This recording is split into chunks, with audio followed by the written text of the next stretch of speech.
kasih Pak Tansil. Assalamualaikum warahmatullahi wabarakatuh. Waalaikumsalam. Alhamdulillahirabbil alamin wassalatu wassalamu ala asrofil anbiya'i wal mursalin sayyidina wa maulana Muhammadin wa ala alihi wa sahbihi ajmain. Allahumma sholli ala sayyidina Muhammadin tibbil qulubi wa dawaiha wa afiyatil abdani wa shifaiha wa nuril absari wa diyaiha wa ala alihi wa sahbihi wa barik wasallim. Yang saya muliakan para pimpinan Pansus DPD mengenai GTK honorer, Bapak dan Ibu dari Kementerian Agama maupun Kementerian Dikbudristek. Pada hari ini kita akan membahas tentang persoalan GTK honorer dan izinkan nanti Pak Zen, Direktur GTK Madrasah akan melanjutkan paparan dari Kementerian Agama. Sebagai pengantar bahwa Kementerian Agama melalui Direktorat Jenderal Pendidikan Islam memiliki tugas untuk meningkatkan mutu guru madrasah dan PAI, tenaga kependidikan di sekolah. Peningkatan mutu guru dan tenaga kependidikan meliputi mutu kualifikasi, mutu kompetensi, dan kesejahteraan. Kami biasa menyebutnya dengan istilah 3K, yaitu kualifikasi, kompetensi, dan kesejahteraan. Atau dengan kata lain, guru dan tenaga kependidikan madrasah dan PAI harus memiliki kualifikasi, kompetensi, dan kesejahteraan sebagai mandat dari negara pada Direktorat Jenderal Pendidikan Islam Kementerian Agama.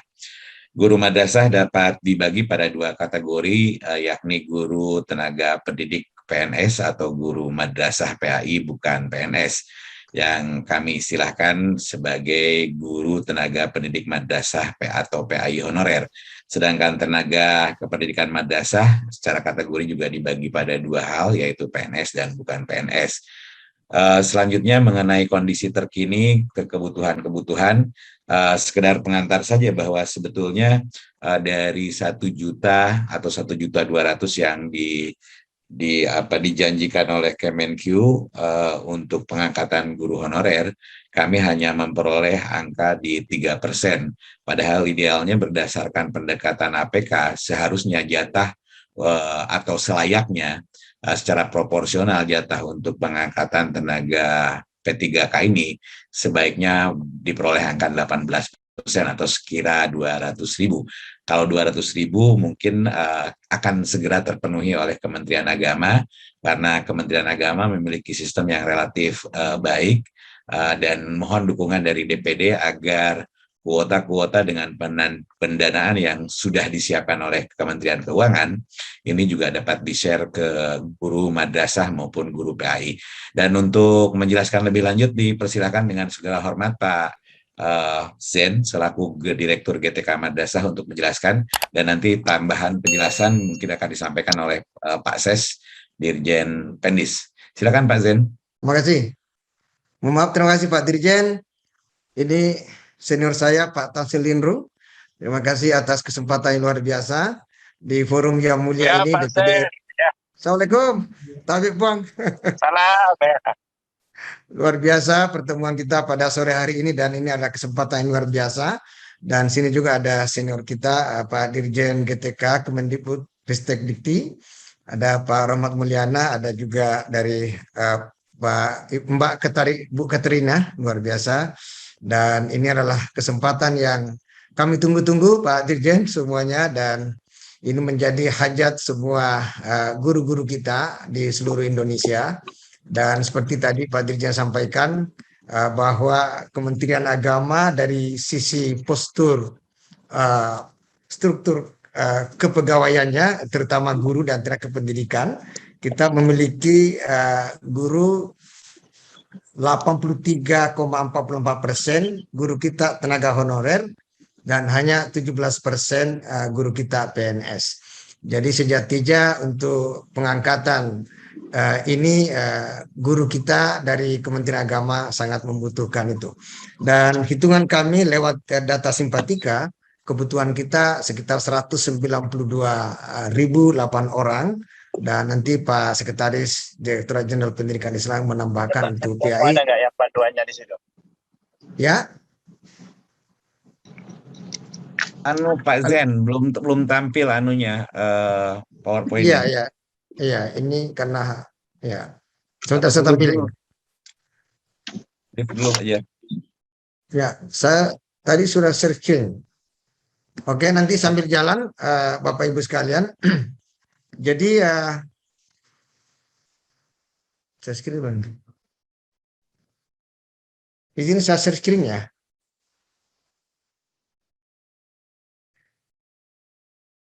Silakan Pak Zen. Ya, tapi Ya, sudah. Ya. oke. Jadi masalah pula ya. Ya, nah ini tadi Pak Dirjen saya sampaikan, saya loncat dari sisi guru kita ada 767.722 guru, tenaga kependidikannya 86.807.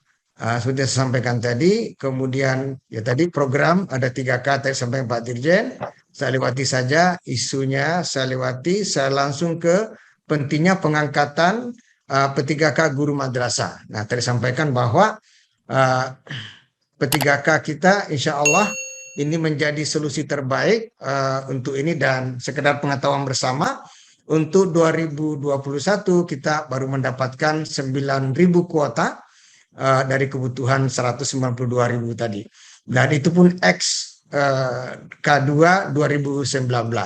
Jadi mohon DPD memperjuangkan kita, dan semoga tahun 2022 kita bisa memberi afirmasi atau rekognisi negara terhadap mereka.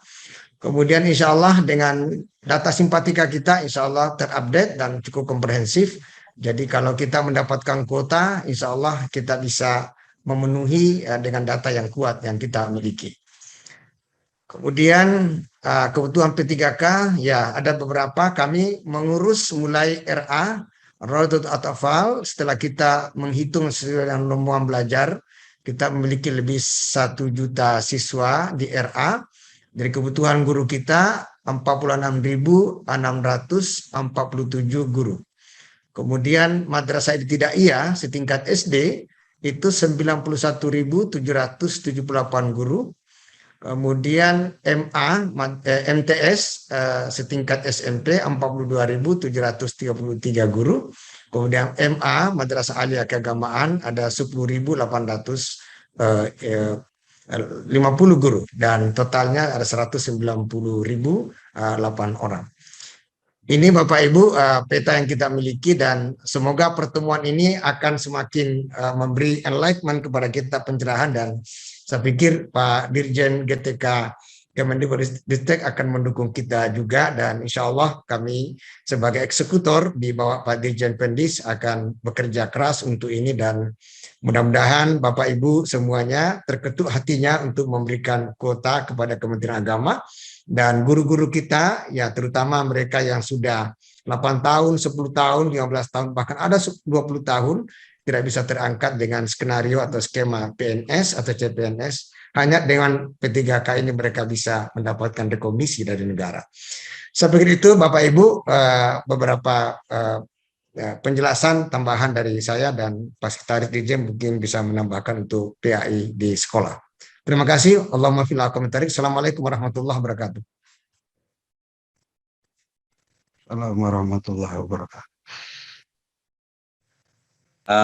Jadi Pak Tamzil, Ibu dan Bapak yang saya hormati, kami mohon melalui forum yang terhormat ini, kalau misalnya diperkenankan sisa-sisa kuota yang tidak digunakan oleh guru-guru sekolah itu dilimpahkan ke Kementerian Agama, kami akan segera memprosesnya, dan insya Allah dengan kekuatan data kami untuk meningkatkan kesejahteraan guru, mudah-mudahan semuanya dapat terpenuhi. Paling tidak harapan kami memenuhi angka proporsionalitas dari APK yaitu 18%. Saya kira demikian. Mohon dukungannya dari semuanya Pak, dan mohon kerelaan dari banyak pihak ini. Saya kira demikian. Terima kasih, dan saya kembalikan ke Pak Tamzil. Selanjutnya terkait dengan data guru, yang dapat kami sampaikan adalah ini adalah data guru secara nasional, ini tanpa guru agama yang ada di bawah Kemendikbudristek. Ada sekitar 2,7 juta guru kita, dan 275.000 kepala sekolah, dan 24.000 pengawas sekolah. Ini jika dilihat PNS dan bukan PNS, kalau dari guru 2,7 juta itu terbagi jadi 1,2 guru PNS dan 1,5 guru bukan PNS, dan kepala sekolah ada 182.000 lebih yang PNS dan 92.000 lebih yang bukan PNS. Kalau pengawas ini PNS semua. Dan ketika kita melihat total semuanya yang sudah mendapatkan sertifikat pendidik, itu totalnya sekitar 1,3 juta atau 43,1% guru tenaga pendidikan, ini di luar guru agama yang sudah memiliki sertifikat. Nanti guru agama akan datanya kita sampaikan selanjutnya. Ini sudah saya sampaikan tadi. Nah, ini data guru agama. Di guru agama, total guru agama yang di bawah di sekolah yang sekolah-sekolah di bawah Kemendikbudristek itu ada 245.000. Kalau kita lihat dari yang sudah sertifikasi, ini di yang tabel bagian atas, itu totalnya ada 35.000 lebih guru agama PNS yang ada di sekolah Kemendikbudristek. Sedangkan yang bukan PNS memang sangat sedikit, 3.000 lebih yang sudah mendapatkan sertifikasi. Jika dibandingkan, memang lebih banyak persentasenya guru PNS yang sudah mendapatkan sertifikasi. Jadi misalnya kalau kita lihat di bawah itu belum sertifikasi, total di sini dari 108.000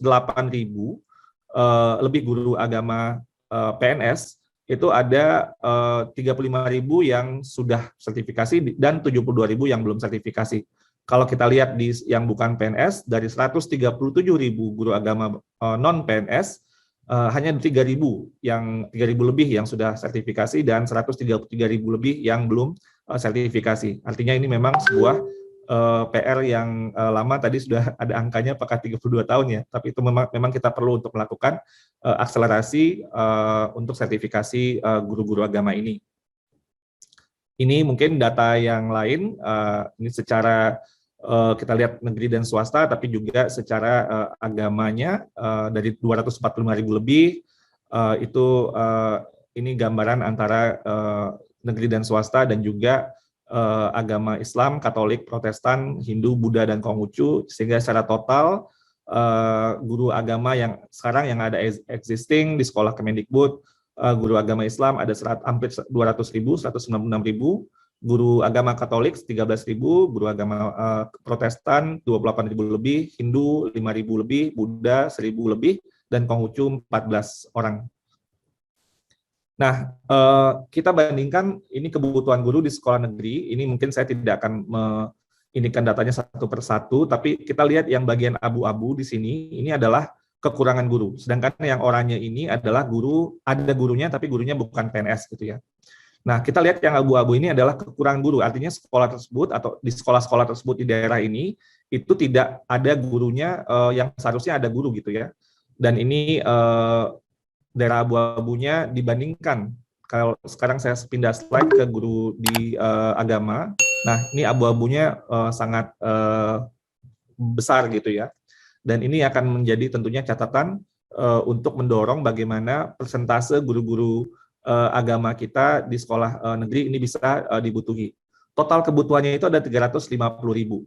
Sedangkan yang guru yang ada itu yang PNS 104.000, yang diperbantukan di sekolah swasta 3.000 lebih, dan yang bukan PNS 92.000. Sehingga kemudian totalnya kekurangan ini saya mau memberikan uraian data bahwa guru-guru yang kita lihat mungkin di sini dari mungkin kalau SD memang yang paling banyak 100.000 lebih, SMP nomor 2 banyak 22.000 lebih, SMA 9.000 lebih yang nomor 3 yang paling membutuhkan, dan SMK 6.000 lebih gitu ya, SLB 1.000 lebih. Tapi kalau kita lihat per agama, ini kebutuhan guru memang agama Islam yang paling besar, 48.000 lebih guru yang dibutuhkan, kekurangan guru saat ini. Untuk Kristen Protestan itu 47.000, jadi hampir sama banyak dengan kebutuhan guru dari agama Islam. Dan ini tentunya perlu untuk diakselerasi. Juga untuk agama Katolik, ini ada 32.000 jumlah guru yang dibutuhkan untuk Katolik. Lalu kemudian untuk Hindu, untuk agama Hindu, itu ada 11.000 lebih guru yang dibutuhkan, lalu Buddha 8.000, dan terakhir Konghucu 1.000 lebih. Nah, ini adalah kuota formasi yang dibutuhkan. Jadi Prof. Ali dan Pak Dr. Zain tadi juga sudah menyampaikan, memang kita butuh formasi yang lebih banyak nantinya ke depannya. Tentunya kita akan membantu dengan data-data dari Kemendikbudristek, pengajuan tetap melalui Kementerian Agama tentunya secara regulasi, dan sinkronisasi data adalah hal yang wajib yang perlu kita lakukan. Saat ini kalau kita lihat dari formasi yang ada, bahwa kebutuhan formasi yang diajukan tahun ini 18.000 itu hanya 8% dari kebutuhan total guru agama yang ada, yaitu sebesar 242.000 guru yang dibutuhkan atau yang perlu untuk menjalani seleksi ASN P3K. Ini angka 242.000 ini berasal dari guru yang kekurangan sama sekali dengan guru honorer yang saat ini sedang bertugas. Jadi itu mungkin nanti bisa dilihat. Nah, ini selain untuk mengakselerasi juga sertifikasi dalam jabatan untuk guru-guru yang existing, kami juga ingin menyampaikan melalui forum ini kita memiliki sebuah PR besar untuk PPG prajabatan atau calon guru. Karena sebenarnya jika guru baru ini tidak melalui sebuah proses secara undang-undang itu melalui PPG, maka selalu saja kita akan terjebak pada permasalahan PPG dalam jabatan atau sertifikasi dalam jabatan. Saya beri contoh, misalnya guru yang pensiun itu tahun depan dan beberapa tahun mendatang itu sekitar 70.000. 70.000 ini jika mereka tidak melalui proses PPG, maka ini akan terus menjadi beban untuk sertifikasi dalam jabatan gitu, karena mereka pasti akan perlu nanti menjalani pendidikan profesi.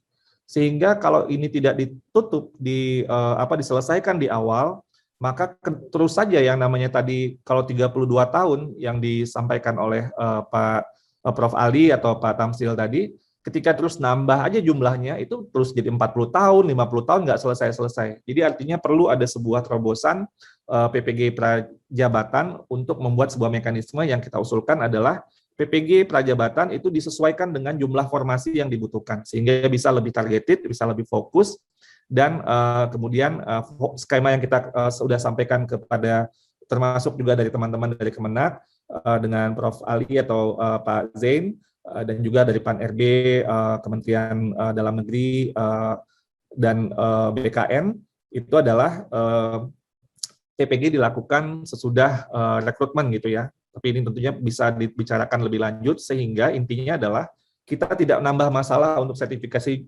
jabatan secara berkelanjutan, karena jika itu terjadi sebenarnya tidak akan pernah selesai sertifikasi guru dalam jabatan, karena masalahnya nambah terus ya. Jadi ibarat air ya terus diisi, walaupun ini keluar isiannya makin banyak, dan akhirnya kita secara sistem tidak akan sanggup untuk melakukan sertifikasi yang menyelesaikan sertifikasi dalam jabatan. Jadi ini rencana ke depan yang akan kita lakukan, ini baik dari negeri maupun swasta, ada skemanya yang sudah kita pikirkan.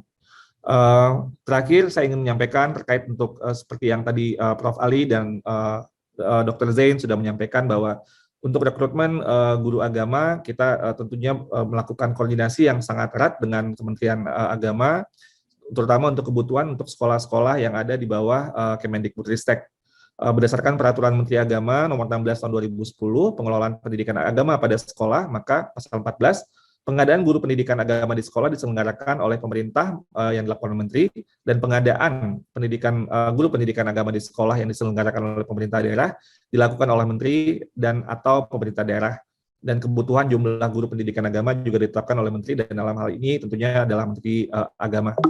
Sedangkan untuk sertifikasi juga dari Peraturan Menteri Agama yang sama Nomor 16 Tahun 2010 di pasal 17 disampaikan bahwa ayat 4 bahwa pembinaan sebagaimana yang dimaksud pada ayat 1, 2, dan 3 diarahkan untuk meningkatkan kompetensi kualifikasi melalui pendidikan, pelatihan, dan juga sertifikasi, pengayaan wawasan, dan sebagainya. Jadi kita akan terus berkoordinasi agar guru-guru agama kita semakin cepat terakselerasi untuk sertifikasinya. sehingga tentunya yang harapan kita kualitas semakin bagus dan juga kesejahteraan lebih baik itu bisa kita dapatkan. Terima kasih, begitu paparan dari saya. Wassalamualaikum warahmatullahi wabarakatuh.